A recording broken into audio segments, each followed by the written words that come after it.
کبھی ایسا ہوتا ہے کہ آپ کوئی چیز کھاتے ہیں تو وہ کڑوی ہوتی ہے تو آپ فوراً پھر شکر لے کے منہ میں ڈال لیتے ہیں، فوراً کوئی میٹھی چیز ڈال لیتے ہیں. کیوں؟ اس لیے کہ وہ جو کڑواہٹ پیدا ہوئی ہے وہ زائل ہو جائے.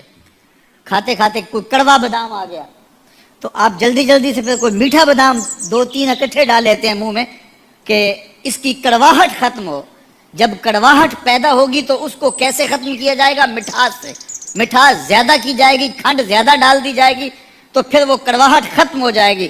کہا جب گناہ کی کڑواہٹ آ جائے تو تم نیکی کی کھنڈ ڈال لیا کرو، نیکی کی شکر کھا لیا کرو، گناہ مٹ جائے گا اور تمہارا منہ بھی، تمہارا دل بھی، تمہارا دماغ بھی میٹھا ہو جائے گا. اس لیے فرمایا کہ جب گناہ ہو جائے تو فوراً کیا کرو؟ نیکی کر لیا کرو. علماء نے کہا کہ نیکی سے گناہ مٹ جاتے ہیں. بعض نے کہا کبیرہ بھی مٹتے ہیں، صغیرہ بھی مٹتے ہیں، لیکن جو معتبر قول یہ ہے کہ صغیرہ مٹتے ہیں، کبیرہ توبہ سے مٹتے ہیں. جو ہمارے صغیرہ گناہ ہیں جو ہم سے ہوتے رہتے ہیں زندگی میں، چلتے پھرتے گاہے گاہے ہم سے کئی گناہ سرزد ہوتے ہیں، ہمیں بعض کا پتہ بھی نہیں ہوتا گناہ سرزد ہو رہے ہوتے ہیں، تو وہ مٹتے ہیں. گناہ کیسے؟ وہ گناہ مٹتے ہیں نیکی کرنے سے. جب وضو کرتے ہیں ہاتھ کے گناہ مٹ جاتے ہیں، جب کلی کرتے ہیں منہ کے گناہ مٹ جاتے ہیں. اللہ اکبر. اسی طرح جب آپ نماز پڑھتے ہیں تو آپ کے بدن کے گناہ گر جاتے ہیں. جب نماز جمعہ پڑھتے ہیں ایک جمعہ سے لے کر دوسرے جمعہ تک کے درمیان کے گناہ ختم ہو جاتے ہیں. جب آپ عمرہ کرتے ہیں ایک عمرے سے لے کر دوسرے عمرے کے درمیان تک کے گناہ مٹ جاتے ہیں. اور جب آپ حج کرتے ہیں تو ایسے ہوتے ہیں جیسے ابھی ماں کے پیٹ سے جنم لیا ہو. سارے گناہ مٹ جاتے ہیں، ایک گناہ بھی بدن پہ باقی نہیں رہتا. اللہ اکبر. فرمایا صحابہ کیا تمہارے گھر کے سامنے سے نہر گزرتی ہو اور تم اس نہر سے 5 وقت غسل کرتے ہو، تمہارے بدن پر کوئی میل کچیل رہے گا؟ عرض کی یا رسول اللہ کیسے رہ سکتا ہے؟ فرمایا یہی مثال 5 نمازوں کی. جب 5 نمازیں پڑھتے ہو بدن کے گناہ دھل جاتے ہیں. تو فرمایا جب گناہ کر بیٹھو تو نیکی کیا کرو، نیکی کرنے سے گناہ مٹ جاتے ہیں. حضرت معاذ بن جبل رضی اللہ تعالیٰ عنہ کو جو حضور نے وصیتیں کی ان میں سے پہلی وصیت یہ تھی کہ تو جہاں بھی ہو اللہ سے ڈرتے رہنا. تم سفر میں ہو، تم حضر میں ہو، تم تنہائی میں ہو، تم مجلس میں ہو، تم گھر میں ہو، تم دفتر میں ہو، تم جہاں بھی رہو اللہ سے ڈرتے رہو. تو یہ جامع وصیت ہے. حضور علیہ الصلوۃ والسلام سے جب لوگ کہتے کہ آقا ہمیں وصیت کیجیے تو مختلف مواقع پہ حضور نے لوگوں کے مناسب حال مختلف وصیتیں فرمائی ہیں. چونکہ جب مریض آتا ہے معالج کے پاس تو پھر معالج کو پتہ ہوتا ہے اس کو پڑیا کون سی دینی ہے، اس کا علاج کس سے، اس کو بیماری کیا ہے. تو حضور مختلف موقع پر مختلف وصیتیں کیا کرتے تھے. حضرت ابو ذر آئے تو انہوں نے کہا حضور مجھ کو وصیت کیجئے، تو فرمایا غریبوں کے پاس بیٹھا کرو، مسکینوں کے پاس بیٹھا کرو. اللہ اکبر. تو مختلف موقع پر مختلف وصیتیں کی. تو عمومی طور پہ جو سب سے زیادہ میرے حضور نے وصیت کی، جب کوئی حضور سے وصیت لینے آتا کہ حضور کوئی وصیت کیجئے، کوئی نصیحت فرمائیے، تو آقا کریم فرماتے اوصی کا بتقوی اللہ، میں تمہیں اللہ سے ڈرنے کی وصیت کرتا ہوں، تقوی اختیار کرنے کی وصیت کرتا ہوں. تو اللہ کے محبوب علیہ السلام نے حضرت معاذ بن جبل کو بھی یہی وصیت فرمائی اور ارشاد کیا اتق اللہ حیث ما کنت، اے معاذ بن جبل جہاں بھی رہو اللہ سے ڈرتے رہو، تقوی اختیار کیے رکھو. سفر میں پھر بھی تقوی، حضر میں پھر بھی تقوی. کچھ لوگ لوگوں کے سامنے تو متقی ہوتے ہیں لیکن خلوت میں متقی نہیں ہوتے.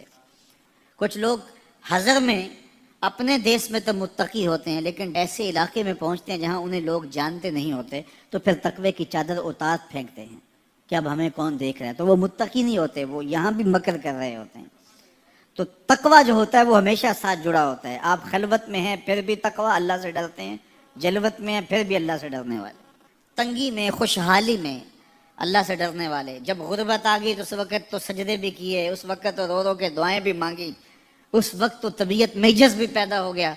لیکن جب دولت آئی، 4 پیسے آئے تو دماغ آسمان پہ چلا گیا اور تکبر، رعونت، سرکشی، تمرد یہ سب کچھ پیدا ہو گیا. نہیں، اگر آپ کے پاس جو ہے وہ غربت ہے تو پھر بھی اللہ سے ڈرتے رہو اور دولت کے انبار آ گئے پھر بھی اللہ سے ڈرتے رہو. اللہ اکبر. اسی طرح جب آپ کسی منصب پہ فائز نہیں ہیں تو پھر بھی تقوی اختیار کرو، اور جب منصب پر فائز المرام ہو جاؤ تو پھر بھی تم متقی ہو.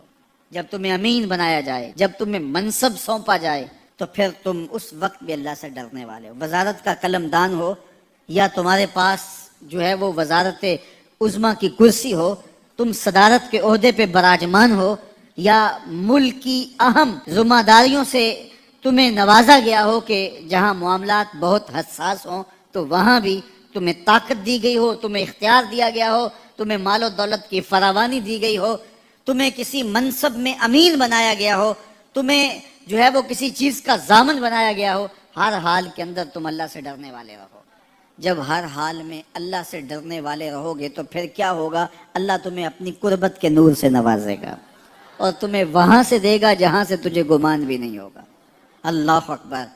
تو ہم جب منصب پہ نہیں ہوتے اس وقت تو ہم عاجز بھی ہو جاتے ہیں، جس طرح آج کل ہمارے سیاسی نمائندے ہنس ہنس کے مل رہے ہیں، غریبوں سے بھی ملاقات کر رہے ہیں، لوگوں کی فاتحہ اور جنازوں پہ بھی جا رہے ہیں، اور جب ان کو منصب مل جائے تو پھر وہ کسی کو پہچانتے بھی نہیں ہیں. وہ کسی نے کہا نا کہ وہ آئے تو یوں آئے میرا دل بن گئے میری جاں بن گئے. وہ آئے تو یوں آئے میرا دل بن گئے میری جاں بن گئے، وہ گئے تو یوں گئے، نہ سلام آیا نہ پیام آیا. تو یہ منصب ہو یا نہ ہو، کوئی بھی کیفیت ہو، تو آپ کو جو ہے وہ تقوی اختیار کرنا ہوگا. آپ کی عادت نہ بگڑے. آپ سفر میں ہو تو آپ کا مزاج پھر بھی وہ ہو، آپ کا حضر ہو تو آپ کا مزاج پھر بھی وہ، تنہائی میں اللہ کو یاد کریں تو پھر بھی کیفیت وہ ہو، اور جب مجلس میں اللہ کو یاد کریں تو کیفیت پھر بھی آپ کی وہی ہو. لوگوں کے ساتھ رویے رخاء میں اور شدت میں، غربت میں اور امارت میں، منصب حاصل ہونے کے بعد اور منصب حاصل ہونے سے پہلے اور منصب ختم ہونے کے بعد تمہاری کیفیتیں برابر ہوں. جب تمہیں عدل کی کرسی پہ بٹھایا جائے، جب تمہیں انصاف کی کرسی پہ بٹھایا جائے، جب تم تخت و تاج اوپر بٹھائے جائیں، جب تم ممبر کے وارث ہو، جب تم واعظ و تلقین کرتے ہو، لوگ تمہاری باتیں سننے کو آتے ہوں، تو پھر تمہاری ذمہ داریاں فضول تر ہو جاتی ہیں. اتق اللہ حیث ما کنت.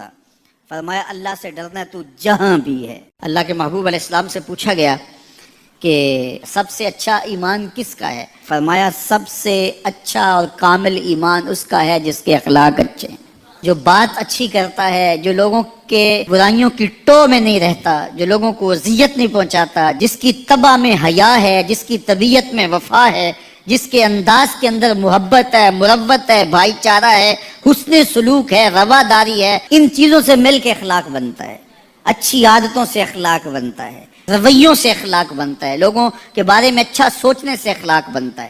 تو اچھے خلق رکھنے والا شخص اچھے ایمان کا حامل ہے. بہتر ایمان اس کا ہے جس کے خلق اچھے ہیں، جس کا کردار اچھا ہے. اور جس کا کردار اچھا نہیں ہے تو سنیے اللہ کے محبوب نے ارشاد فرمایا، فحش مزاجی اور فحش گوئی، بیہودہ بولنا اور بیہودہ طرز زندگی اختیار کرنا، فرمایا یہ دونوں چیزیں اسلام سے نہیں ہیں، ان کا اسلام سے کوئی تعلق نہیں ہے. اسلام تو لطیف دین ہے، اسلام تو خوبصورت دین ہے، اسلام تو دین محبت ہے. فرمایا تم میں سے سب سے اچھا اسلام اس کا ہے جس کے خلق اچھے ہیں.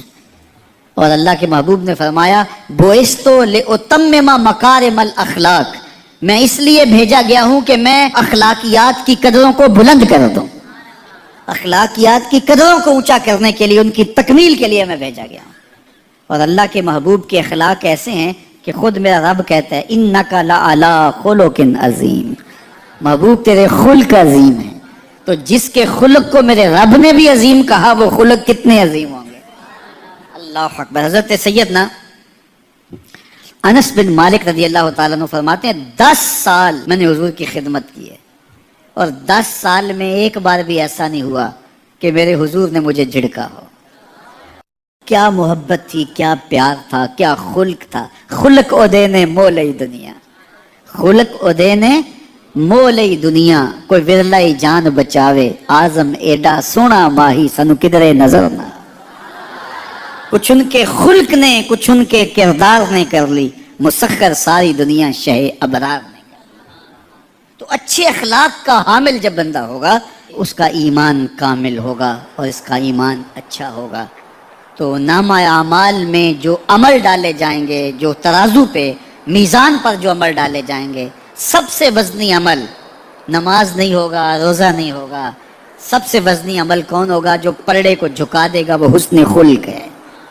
تو لوگوں سے اخلاق اچھے رکھیں، لوگوں سے رویے خوبصورت رکھیں، بات کرنے میں سلیقہ سیکھیں، گفتگو کا طریقہ سیکھیں، لوگوں کے معاملات کے اندر، نجی زندگی کے اندر جھانکنے کی کوشش نہ کیجیے، اور لوگوں کے بارے میں حسن ظن رکھیے، ان کی بہتری کا سوچیے، اور ان کے لیے خیر کے ماحول کو فراہم کیجیے، ان کے لیے آسانیاں پیدا کیجیے، اور ان کو جو ہے وہ آپ اچھائی کی طرف بلائیے۔ میرے بزرگ فرمایا کرتے تھے جس سے دوستی ہو تو اس کا بھلا سوچنا چاہیے، اور کسی کا بھلا سوچنا یہ ہے کہ اس کی دنیا بھی اچھی ہو اور بالخصوص اس کی آخرت اچھی ہو جائے، تو اس کو دین کی طرف لایا جائے، اس کو اچھائی کی طرف لایا جائے تاکہ اس کی آخرت برباد نہ ہو، یہ کسی کا بھلا سوچنا ہے۔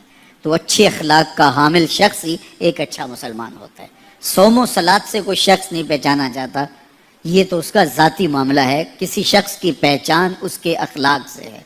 نکاح کرنے کے حوالے سے بھی اللہ کے محبوب نے ہمیں جو رہنما اصول دیا، فرمایا جس کے اخلاق اور جس کا دین تمہیں پسند آ جائے اس سے اپنی بیٹی کا نکاح کرو۔ تو وہاں دولت دیکھنے کی تلقین نہیں کی گئی۔ اگر یہ قدریں ہوں گی ہماری ایک دوسرے سے جڑنے کی، ایک دوسرے سے قریب ہونے کی، رشتہ داریاں کرنے کی، تو پھر اچھا معاشرہ تشکیل پائے گا۔ اور جب ہماری جو ہے وہ ترجیحات اس سے ہٹ کر کے ہوں گی تو پھر اچھا معاشرہ تشخیص نہیں پائے گا۔ آج اس سے تعلق جوڑا جاتا ہے جس کے پاس دولت کی کثرت ہو یا کوئی صاحب اقتدار ہو، تو لوگ اس سے تعلق رکھتے ہیں، چاہے اس کے اخلاق کتنے ہی برے کیوں نہ ہوں، اس کے رویے کتنے ہی تلخ کیوں نہ ہوں۔ جو اچھے خلق کا حامل ہے اس کی قربت اختیار کرو، تمہیں زندگی اور آخرت کا نور نصیب ہوگا۔